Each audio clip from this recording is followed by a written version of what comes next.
Hello friend, कैसे हैं आप। आज के इस चैप्टर में हम देखेंगे कि आखिर शिवाजी महाराज गनिमी युद्ध की गुप्त रणनीति अपने सैनिकों के साथ किस प्रकार से बनाते थे। तो चलिए हम शुरू करते हैं। लेकिन इससे पहले अगर आप मेरे चैनल पे नए हैं तो मेरे चैनल को सब्सक्राइब करें, वीडियो को लाइक शेयर करें और कमेंट करके ज़रूर बताएं कि यह चैप्टर आपको कैसा लगा। शिवाजी महाराज की सेना में दिखावा नहीं था। उनके रहने की व्यवस्था नदी किनारे होती थी। स्त्रियां एवं बच्चे आदि साथ नहीं होते थे। सैनिक पेड़ों की छांव में आश्रय लेते थे। उनके घोड़े घास खाते हुए पास ही खड़े रहते थे। 1000 सैनिकों के लिए केवल 2 तंबू हुआ करते थे, एक छोटा एक बड़ा। छोटा महाराज के लिए और बड़ा अधिकारियों के लिए। शिवाजी ने अपनी प्रजा में लड़ने और जूझने का विश्वास जगाया।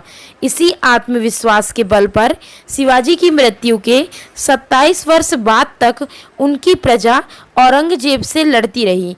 इस लड़ाई में मुगलों के 5 लाख फौजी और मराठों के 2 लाख फौजी मारे गए। बहादुरी और धैर्य के साथ अपने ही पैरों पर खड़े रहने की वृत्ति अत्यंत महत्वपूर्ण साबित हुई। इसके लिए लगातार अपने स्थान बदलना, शत्रु को थकाना और छकना, उस पर अचानक हमला करना आदि पेच शिवाजी ने अपनाए। धर्म के प्रति निष्ठा को शिवाजी ने कभी कम नहीं आंका। कौटिल्य ने कहा है कि किसी ने यदि धोखे की योजना बनाई है तो उसे भी धोखे से ही खत्म कर देना चाहिए। धोखे की योजना यदि 10 व्यक्तियों ने मिलकर बनाई है तो उन सबको सबके सामने फांसी दी जानी चाहिए। यदि 10 नहीं 100 व्यक्तियों ने मिलकर धोखे की योजना तैयार की है तो उन तमाम 100 व्यक्तियों को सरेआम फांसी दे दी जानी चाहिए, ताकि भविष्य के संभावित अपराधियों के बीच आतंक फैले। किसी राजा को जब प्रजा पसंद नहीं करती तब राजा के अपने ही सेनापतियों को उसका वध कर देने का अवसर मिल जाता है। इस कारण सुयोग्य राजा वही है जो अपनी प्रजा के हृदय में बसता है। प्रजा का सर्वांगीण विकास करना राजा का परम कर्तव्य है। प्रजा के कल्याण के लिए राजा जो भी मार्ग अपनाए उसका समर्थन करना चाहिए, जैसे लड़ना, मरना, पीछे हटना, स्पर्धा करना, भेद करना, धोखा करना, मारना, वचन देकर मुकर जाना आदि सब कर्तव्य निभाने के ही रूप हैं। इस प्रक्रिया में राजा से यदि कोई भूल हो जाए तो वह प्रजा की दुआ से माफ़ हो जाता है। शिवाजी महाराज ने अपने हर कर्तव्य को इस प्रकार निभाया कि प्रजा की भलाई हो, इसलिए प्रजा ने भी उन्हें भरपूर संरक्षण दिया और उनका कोई भी रहस्य दुश्मन के सामने उद्घाटित नहीं किया।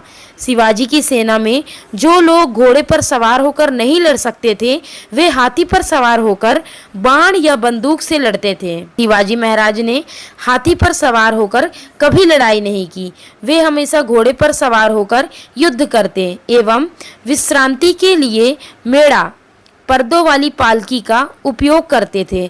मूल रूप से ईरानी शाइस्ता खान, मूल रूप से अफगानिस्तान दिलेर खान, मूल रूप से उज्बेकी तलब खान, मूल रूप से अरबस्तानी दाऊद खान, मूल रूप से अफ्रीकी हबसी सिद्दी जौहर जैसे अनेक देशों के योद्धाओं को शिवाजी ने अपनी रणनीति से हराया। इसी प्रकार शिवाजी ने अंग्रेज, डच, फ्रेंच व पुर्तगीज सत्ताओं के साथ सीधी लड़ाई की। शिवाजी महाराज की सैन्य कुशलता एवं युद्ध नीति कुशलता पर विचार करें तो उन्हें सच्चे अर्थ में अंतर्राष्ट्रीय सेना के रूप में देखा जा सकता है। इस कथन में सचमुच कहीं कोई अतिशयोक्ति नहीं है। आज के इस चैप्टर में हम इतना ही देखेंगे। इसके आगे हम नेक्स्ट पार्ट में देखते हैं।